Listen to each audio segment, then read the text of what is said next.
after Mr. Tsikata called Pesa White, Rojo Metil Nunu, and Johnson Asidun Ketia, he announced to the court that his case was made. It's done. It is now obvious that he was expecting the Electoral Commission and the Akufo-Addo lawyers to call up Jean Mensah, where, as a matter of right, he would have had power to cross-examine Jean Mensah. That's as a matter of right. That's part of the procedure. He was expecting that. It's now very obvious that he was expecting that. That didn't happen. The argument has been made that Jean Mensah, as chairperson of the Electoral Commission, is so vital to this process of electioneering that allegations that have been made about him by John Dramani Mahama in the petition ought to be answered by Jean Mensah in the interest of public peace and a healthy electoral system in Ghana. That argument has been made, and it has been made forcefully by civil society and lawyers for John Dramani Mahama. So, when Mr. Tsikata heard that the people are not going to call Jean Mensah, they've closed their case on account of the fact that they say that from all what Mr. Tsikata has said, he has not been able to answer any question towards invalidating the election that occurred on December 7th, that he has not discharged his responsibility under Article 64. Not one. That's what they said.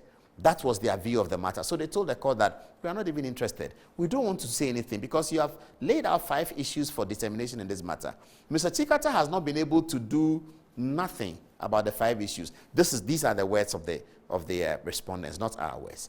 This is what they say. Therefore, they will not call Jean Mensah. Mr. Tsikata is unhappy with that because of this public interest issue and other matters. So he files an application to the court that, having closed his case earlier, he now wants to reopen the case. That is where we are today. The court comes back and rules today that they will not allow him to reopen his case. But why? How did the court respond to the fact that Jean Mensah is such an important public operator in the space of election that she has to appear in the witness box? How did they respond to us? We're going to take you through a slide of 9 explaining to you what the court said in their ruling today. Here we go. Join me on the journey. Number 1, this is Justice Aning Yaboah. He says, the other point petitioner's lawyer kept urging on the court was that the chairperson performs an important constitutional duty and must be made to account to the people for her stewardship and to vindicate herself. That's a very important point. I think they should put it up and then you can see. It's a very, very important point. It says, the other point the petitioner's lawyer kept urging on the court was that the chairperson performs an important constitutional duty and must be made to account to the people. So the argument that is being made here is that Jean Mensah, the court is repeating the argument of Mr. Tsikata, that he said that Jean Mensah is so important that she has to come and answer. Let's see what next happens. Okay, it goes on. It says, this is the court talking though. The question is, how can the chairperson of the first respondent, that is, how can the chairperson of the Electoral Commission vindicate herself when she is not on trial before us? That's a very important part. The question is, how can the chairperson, that's Jean Mensah, vindicate herself when she's not on trial? So this is the court speaking. So the first one was the court repeating the question of Mr. Tsikata, that Mr. Tsikata says that she performs an important duty and must be made to account for her stewardship and vindicate herself. Okay, and they are asking that Jean Mensah is not on trial before the court. So who is on trial? If Jean Mensah is not on trial, this is what the court is saying. If Jean Mensah is not on trial, who is on trial? Let's see. Okay, it continues that she, Jean Mensah, was neither being personally sued nor arraigned before this court in any complaint or accusation, civil or criminal, for which she was to explain or account to anybody for anything she has done or not done. Did you hear that? Okay, so they start by saying Jean Mensah is not on trial. So then who is on trial? They indicate that she's neither been personally sued. Now, in the application that went before the court, as far as the election petition is concerned, the CI that regulated it, the person who believes that he won the election must bring an action against first respondent, the Electoral Commission. So the judges are explaining to us that the Electoral Commission means the institution of the Electoral Commission, not the individual called Jean Mensah. That's what they are trying to say. And they'll say it clearly as we move along. It's the institution of the Electoral Commission, not the individual called Jean Mensah. So the individual called Jean Adom-Otchere Mensah, who is the chairperson of the Electoral Commission, they say is not personally on trial. The one that's personally on trial is the organization that she serves as chairperson, the Electoral Commission, and the second respondent, Nana Addo Dankwa Akufo-Addo. Okay, so they answer the question here. They says, it is the institution, the Electoral Commission, that has been accused by the petitioner of not having performed its constitutional duty according to law. So the judges are distinguishing between the persona of Jean Adom-Otchere Mensah and the persona of the Electoral Commission, the institution of it. So it says it's the institution that has been sued. It's not Jean Mensah, and therefore you cannot really say Jean Mensah should account for something and that she should vindicate herself.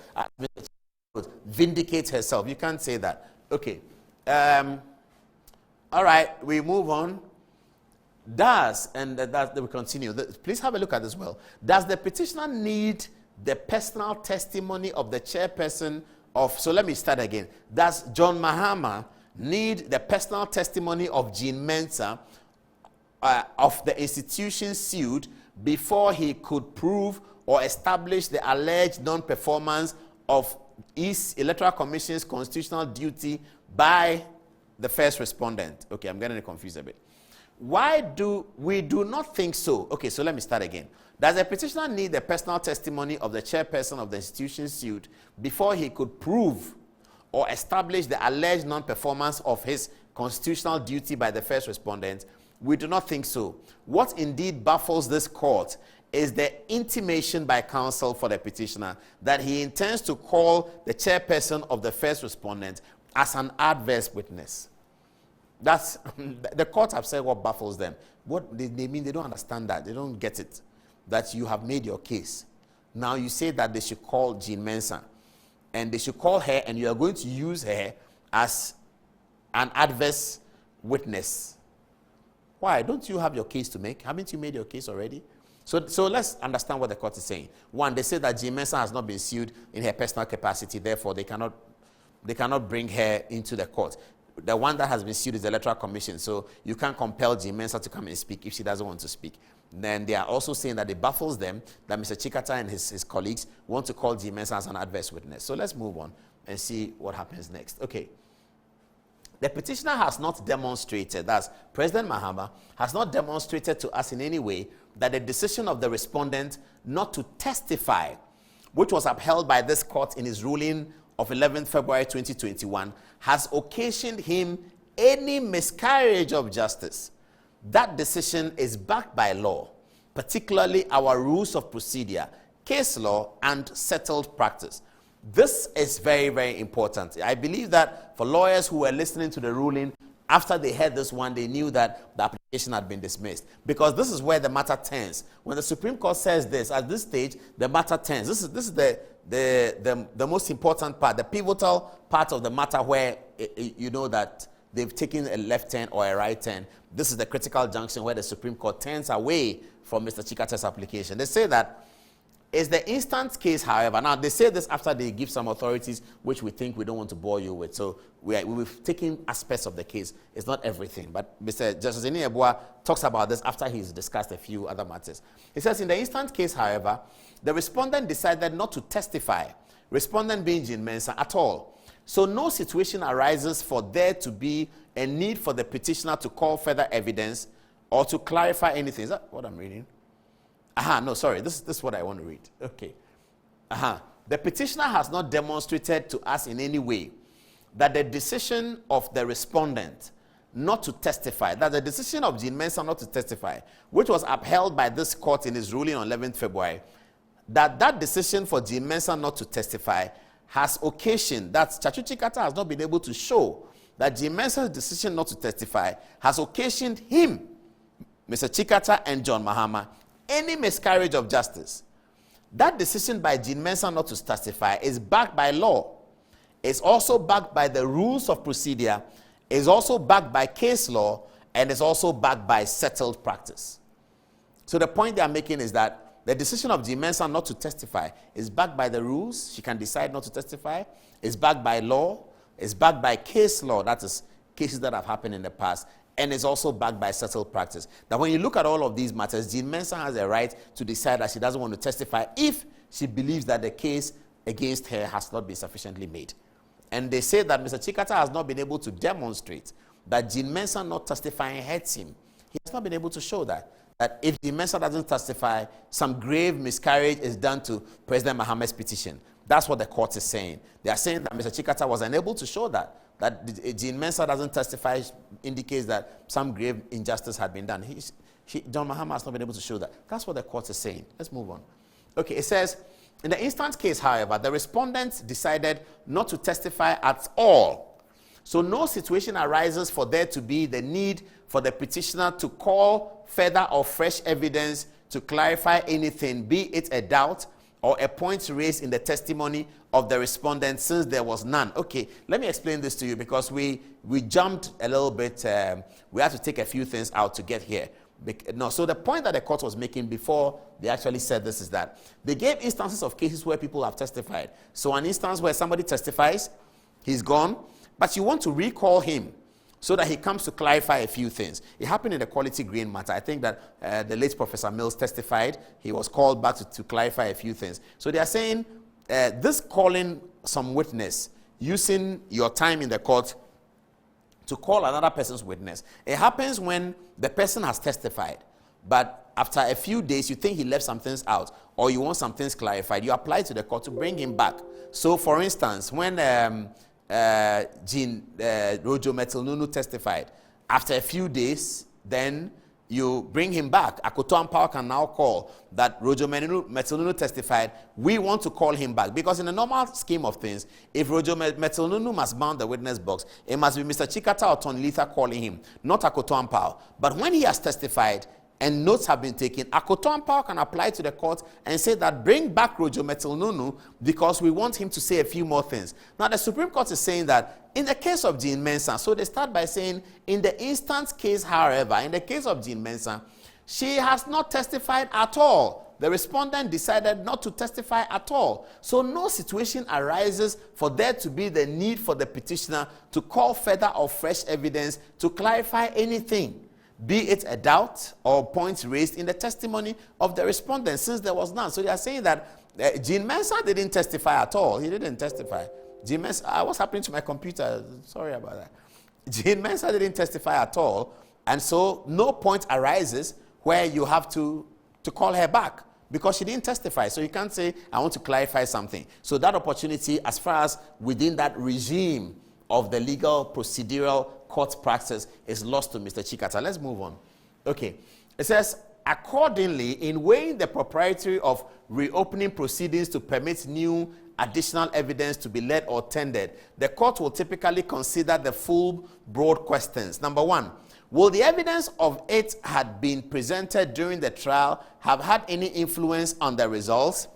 Number two, could the evidence have been obtained before or during trial by the exercise of reasonable diligence? They are saying that in weighing the matter of whether or not they should call some witness, any witness who has either testified or not testified, or a subpoena being issued, these are the matters they will consider. Will the evidence that the person is looking for, will that evidence be presented to affect the results of the trial, or could that evidence have been obtained by this witness, by this counsel, or by this petitioner by diligent work, one way or the other? The evidence for which they want to call somebody, the purpose for which they want to call somebody to bring up some evidence, that evidence, could it have been obtained by a diligent work one way or the other? That's the question that the court said they do. Okay, the court will also access the relevance, necessity, and materiality of the proposed evidence, the effect of any the reopening may have on the expeditious conduct of the trial at large, and the importance of the integrity of the trial process.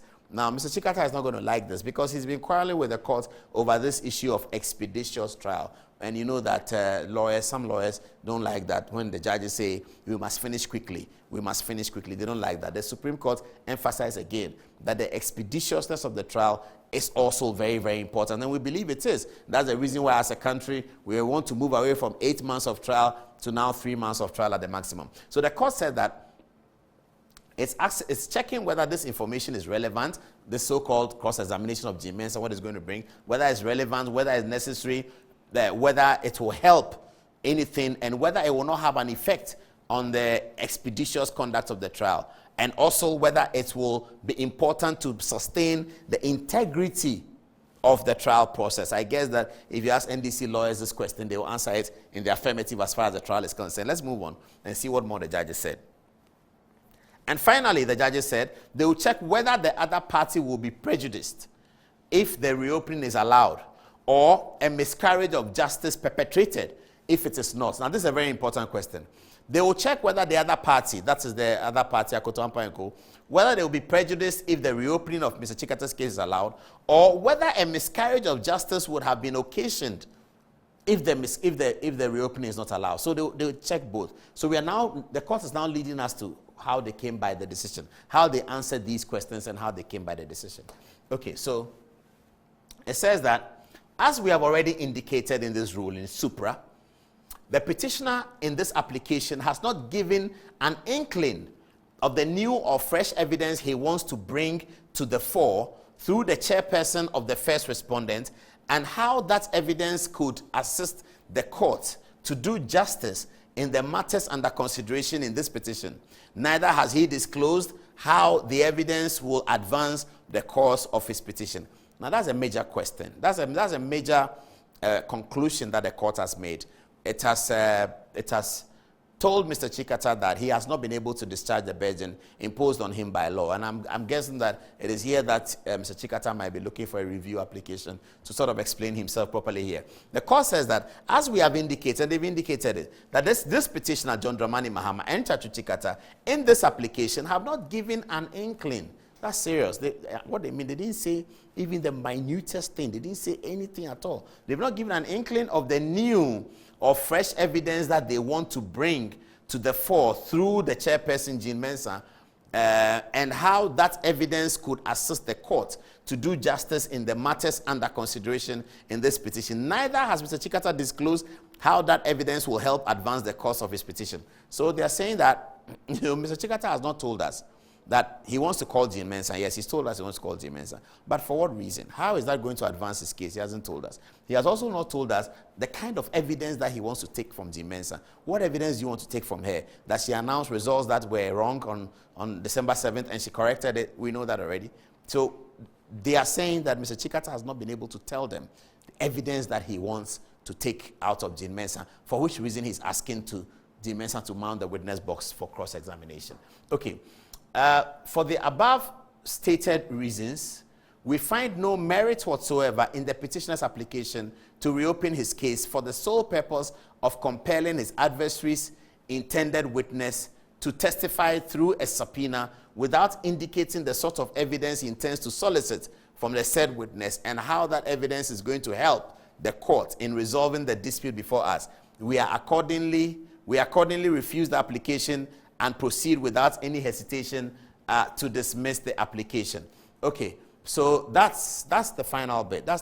I was looking for a part where they talked about the petitioner must make the case, must present his whole case to the court, but we had different slides. I think we didn't add that. But this is the final one. But they did make that point. The court said that when you come to court, you have to make your case entirely with your witnesses. You don't make your case through other people's witnesses. You make your case with your witness. So when you are done, you are done. You don't want to call another person's witness and make your case through him.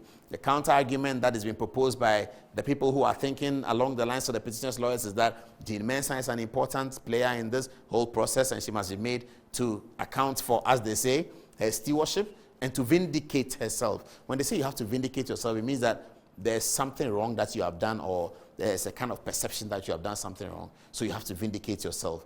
And I don't know whether she cannot vindicate herself in a press release, but she has to vindicate herself in the witness box. I don't know. That's my own two-person opinion. Forgive me for that.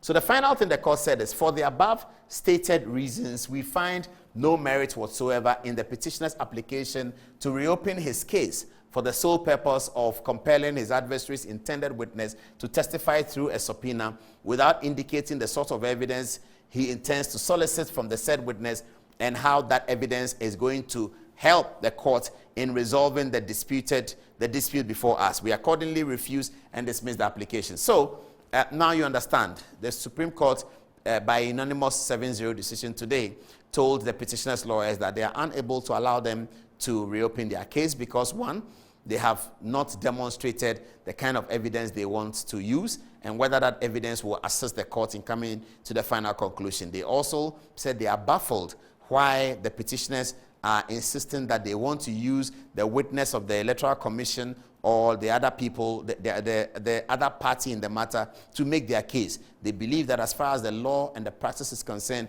you have to make your case solid. You don't need another person to make your case. You don't need the opponent to make your case. You need to make your own case.